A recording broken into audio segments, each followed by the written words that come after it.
Hi, this is Miss Cox, and I'm going to show you how to do the Magic 8 Ball project.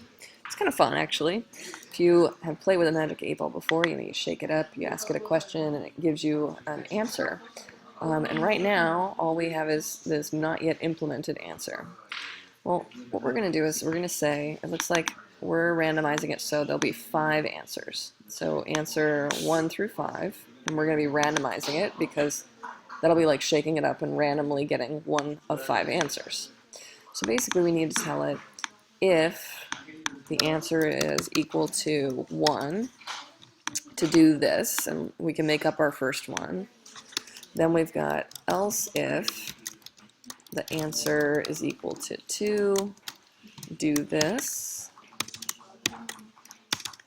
Else if the answer equals 3, do this. And I can keep going and do up to through 5. But basically I'm going to say, hey, we're randomizing a number. We're using that number to basically link to an answer. So if you get random number 1, it's going to say, let's say, not happening. I don't know. And I'm going to copy that and paste it down here so I don't have to retype all that. Now the next one, let's say the next answer is, they ask you a question, it says maybe absolutely. And maybe that's all I want. Maybe this last one is in your dreams. Alright, so here's the thing. We can test this out by up here, instead of changing it to a variable, or I'm sorry, instead of changing it to a random, let's say I just want to change it to like 1. Well, I got an issue. Where's my issue? Oh, I got a parenthesis. There we go. So if the answer is 1, it should say not happening. Looks like that's true.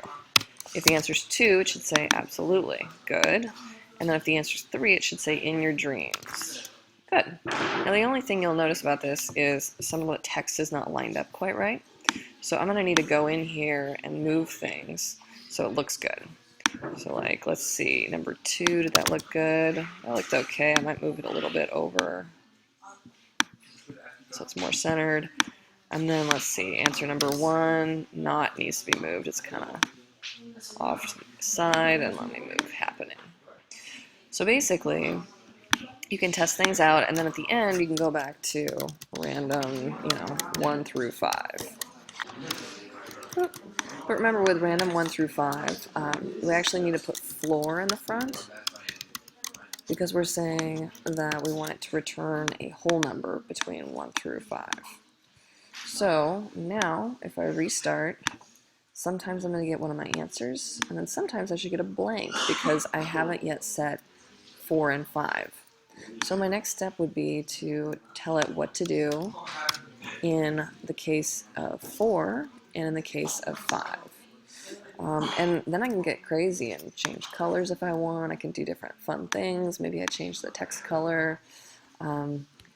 Yeah, you can do all sorts of cool things with this once you have the basics set up. So hopefully that's helpful. Good luck with your projects. Thanks.